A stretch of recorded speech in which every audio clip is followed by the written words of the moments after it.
Now that's wearing out a couch until there's nothing left. Good man. Well, good morning, Lionhearts. How are you guys today?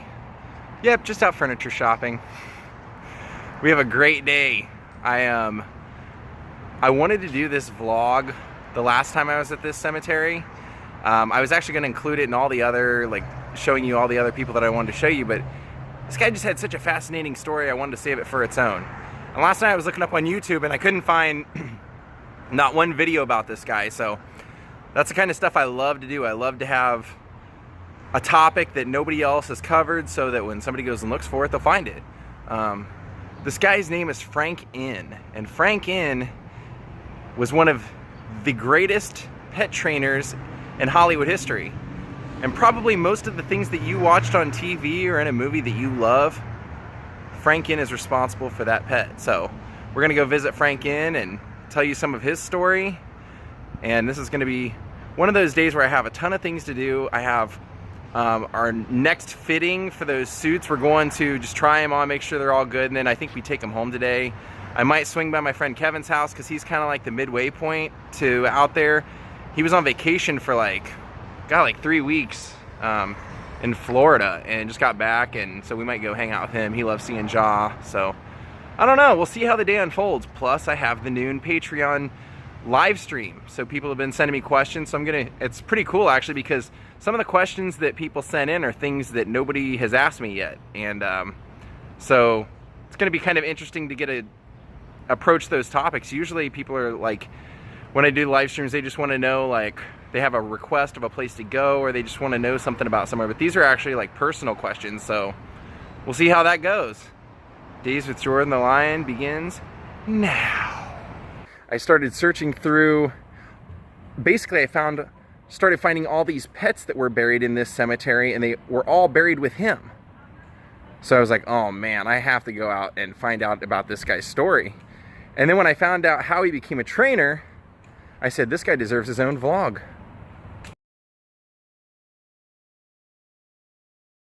We're giving this guy a little bit of a walk before I take off because the cemetery does not allow pets and they do not allow DSLR cameras, so it's all going to be handheld phone today, baby. Well, here we are.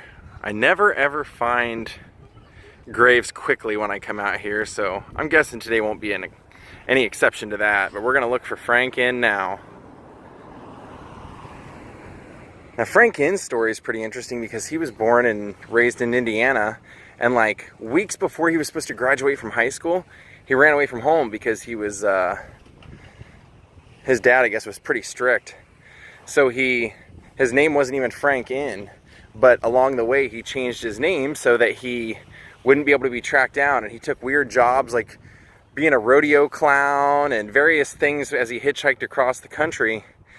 Made it out here, and shortly after making it to Hollywood, where he was basically kind of looking for fame and fortune, he started doing the move of waiting outside the gates for extra work. And while he was, in those days, while he was looking for extra work, he was actually involved in a car accident to where he died. They took him to the hospital. He was pronounced dead. And during his autopsy, the guy doing the autopsy was like an assistant, and he noticed signs of life.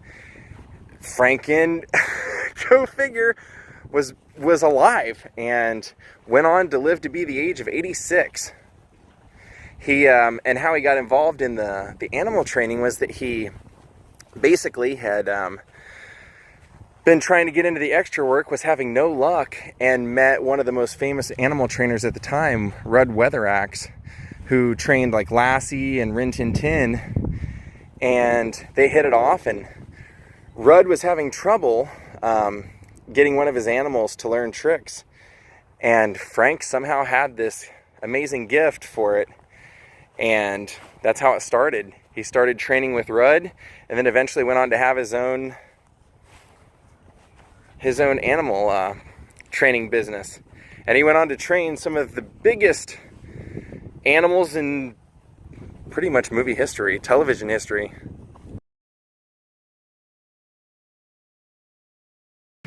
Well, I finally found him.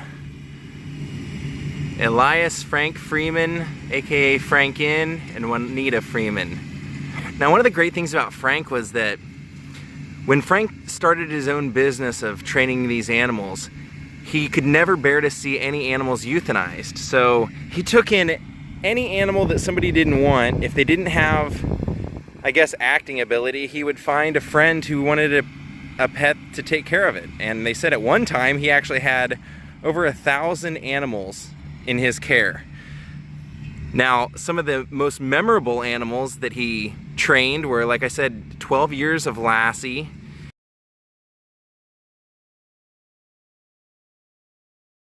He trained Arnold Ziffel from Green Acres.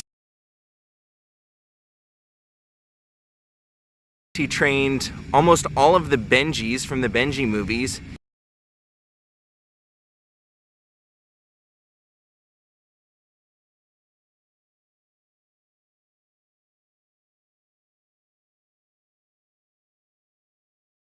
He trained all of Ellie Mae's critters from the Beverly Hillbillies.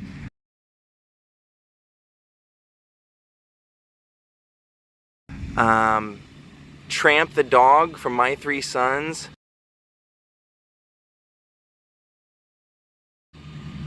And Frank basically did this his whole life. He just had this amazing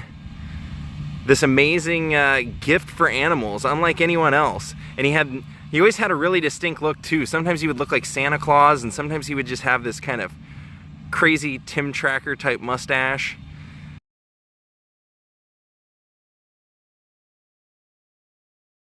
But they said that when he finally retired, I think he had actually done this for like 60 years. The reason that he retired was because Juanita died. And when Juanita died, what he decided to do was try and start a museum of his whole history and all the performing animals. And I don't know whether it ever got off the ground.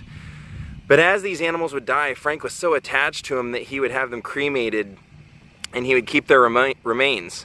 And what he wanted was, he had a specially designed casket, and he wanted all of his favorites. Arnold Ziffel, Benji, like I guess there were like 6 or 7 of his actor animals that he wanted buried in his casket with him. One website said that they were buried with him, and one other place that I found said that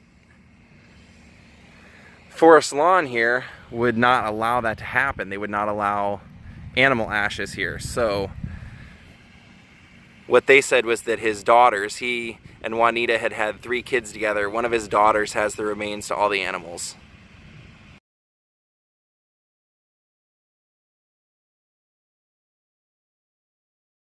Frank Inn's legacy beyond the animals would actually be going down as just one of the greatest humanitarians in Hollywood history.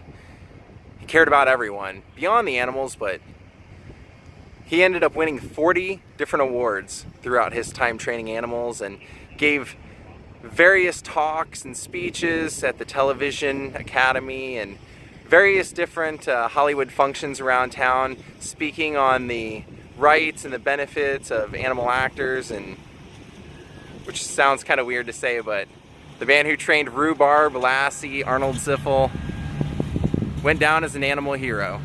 Thank you, Frank In. Sorry about all the lawnmower noise out here, guys. If you were wondering how long it took me today to find him, 20 minutes. And I even had somewhat of a picture, but I was trying to match it up to a bench, and there was 3 identical benches out here that looked pretty much like it could have been it, so I had to try all 3 of them. I'd say that was the appropriate place for him to be buried. And I just thought I'd tell you guys that when Frank In retired, he spent the rest of his life doing poetry. He was a poet. Are you hungry? How can you be hungry? You have treats all over the place, and we just got back from the pet store where they were giving you treats.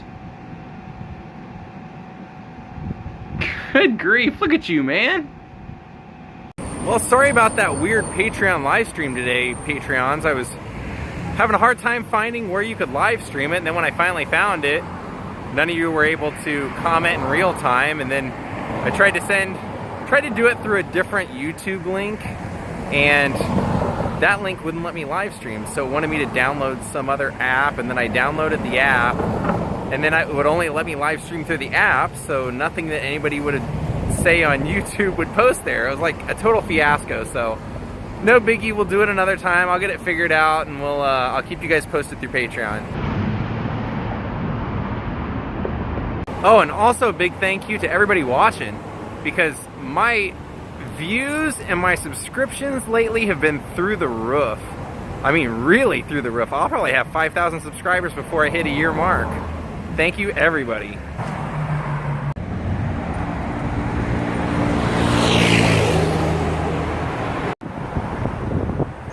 And I just wanted to send a big shout out thank you to my new Patreons today. Vincent Harris, Vito and Corey Valdez, Jay Stripling, and Mary Spate. Thank you all for becoming Patreons today. I appreciate it. I'm so glad that so many people are finding my channel every day and are loving history and allowing me to bring history that's kind of forgotten. I appreciate that. I appreciate you all supporting that. Well, I came out here just to do some exploring, do some checking out some things I might want to vlog in the future, and that's the view here from Chatsworth. I'm gonna take off and go to the tailoring appointment we're all supposed to meet up at, and hopefully this is the last one. Hopefully we're just taking our suits home today, and then I get to sit in the worst Friday rush hour traffic you can imagine. All right, hopefully this is the last trip. Hopefully. All right, we are done. All right, Lionhearts, I got my new suit. I'm ready to rock. I'm ready to go to Sweden. I just wanted to thank everybody for watching, and I came out of the suit fitting and had a new Patreon. Thank you, Renee Scribner, for becoming my newest Patreon, and I appreciate everybody that watches, so thank you. My views are higher than ever, and I will see you guys tomorrow. Good night.